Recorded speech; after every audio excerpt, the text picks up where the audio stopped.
예, 식중독이라는 것은요, 그 음식물의 독성으로 인해서 우리 위장관이 감염이 되는 증상입니다. 가장 흔한 증상이 설사가 나타나게 되고 배가 아프게 됩니다. 그리고 심한 경우 열도 많이 나게 되고요. 또 구토 증상까지 또 발생할 수가 있습니다. 그런데 이 원인은 바로 음식물의 불결이겠죠. 그래서 그 음식물 내에 많은 균이라든지 바이러스라든지 이런 부분들이 있기 때문에 발생하기 때문에 당연히 예방할 수 있는 수칙은 음식물의 위생입니다. 근데 음식물의 위생 외에도 신경 쓰셔야 될 부분이 있는데요. 바로 그 작업장, 그 요리할 수 있는 요리대의 그 청결입니다. 요리대 자체가 청결하고 잘 깨끗하게 관리가 돼야 되겠고요. 또한 요리하는 사람의 손이 중요합니다. 요리하는 사람이 손만 잘 씻어주고 청결하고 소독만 잘 된다 그래도 식중독이나 이런 부분에 거의 90% 이상 예방이 가능합니다. 또한 음식을 조리할 때는 그 조리법에 있어서 가열하는 것이 중요한데요. 최소 80도 이상이 중요합니다. 최소 80도 이상 해서 1분 정도 충분히 가열해 주게 되면 그 중심부까지 그 고열이 미치면서 소독이 될 수 있습니다. 더불어서 음식물의 그 상온에서 관리하는 것은 극히 나쁩니다. 균이 잘 자랄 수 있기 때문에 피하셔야 되고요. 또한 음식물의 종류도 식중독을 잘 일으킬 수 있는 너무 자극적인 음식은 피하시는 것이 좋겠습니다. 네, 식중독을 예방하기 위해선 고열로 음식물을 조리하고 가급적이면 음식물을 상온에서 보관하지 않으셔야 할 것 같습니다.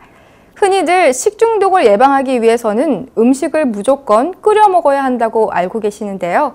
박사님의 답변을 통해 이러한 사실이 맞는지 알아보도록 하겠습니다.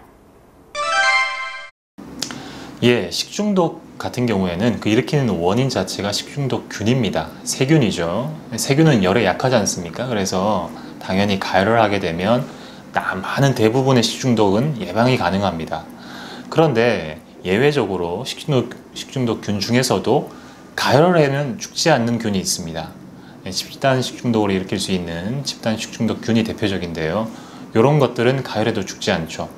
그런데 일반 가정에서 좀 더 흔하게 접할 수 있는 경우는 어떤 경우냐면 이미 상한 경우입니다. 이미 상해서 식중독균이 번식을 한 경우에는 거기서 장독소가 배설되어 있습니다.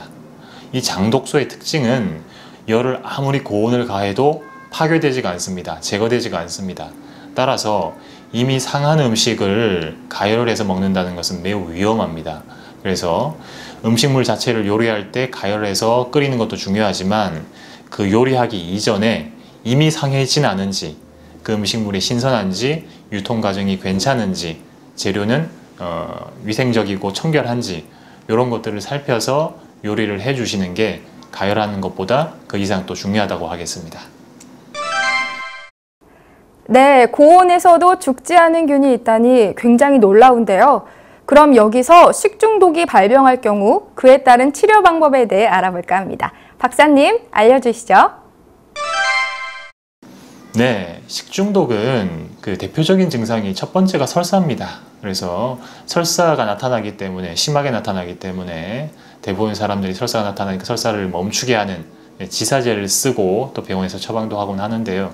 한의학적인 관점은 이 설사라는 관점이 우리 장내에 있는 독소, 식중독균을 밖으로 배설하는 과정도 된다는 것이죠. 따라서 무조건 지사제를 쓰기보다는 그 설사가 적절히 자연스럽게 우리 몸을 상하지 않는 선에서 설사가 자연스럽게 이루어지도록 도와주는 것이 한의학적인 치료법의 핵심이라고 할 수 있겠습니다. 또한 설사를 하게 되면 탈수 증상이 반드시 크든 작든 발생을 합니다. 따라서 수액 공급, 수분 공급을 잘 해주고 이런 부분들이 또 중요하겠고요. 더불어서 한의학적인 치료, 식중독 치료의 핵심은 그 식중독을 일으키는 균 자체를 제거하고 살균하는 이런 것보다는 어느 정도 적정선의 그 음식물이라면 우리가 식중독을 일으키지 않는 몸 상태, 식중독이 발생하지 않도록 건강한 소화기의 상태를 유지할 수 있게끔 도와드리는 것이 한의학적인 치료라고 할 수 있겠습니다. 그렇게 함으로써 우리 몸의 소화기의 순환도 좋아지고 건강이 좋아짐으로써 능히 식중독 증상을 이겨낼 수 있도록 그렇게 도와드리고 있습니다. 네, 식중독에 걸렸을 때에는요, 절대 방치하지 마시고 가까운 한의원에 내원하셔서 치료받으시길 바랍니다. 그럼 여기서 가장 중요한 생활 속 식중독 치료법에 대해 알아보도록 하겠습니다. 네, 이미 식중독에 걸린 다음이라면 두 가지를 주의하셔야 됩니다. 첫 번째는 설사 증상과 또 두 번째 증상은 발열인데요. 열이 고온, 즉 38도 이상 고온이 난다 그러면 이미 세균에 의한 감염증을 의심할 수 있고요. 이럴 때는 항생제 같이 처방하는 것도 꼭 고려하셔야 됩니다. 두 번째는 이제 설사 증상인데요. 설사 증상 자체가 위험하지는 않습니다. 그런데 설사로 인해서 탈수가 되면 좀 위험할 수도 있겠죠. 따라서 탈수 증상이 생기기 전에 수분 공급을 잘 해주는 것이 중요하겠고요. 두 번째로는 탈수가 좀 진행이 됐으면 그 다음에는 수액 공급을 꼭 해주시는 게 좋겠습니다. 평소에 이제 수분 공급은, 식중독 걸렸을 때 수분 공급은 어떤 그 고형식, 우리가 먹는 일반 음식보다는 유동식, 즉 물이 많은 그런 음식이 좋은데요.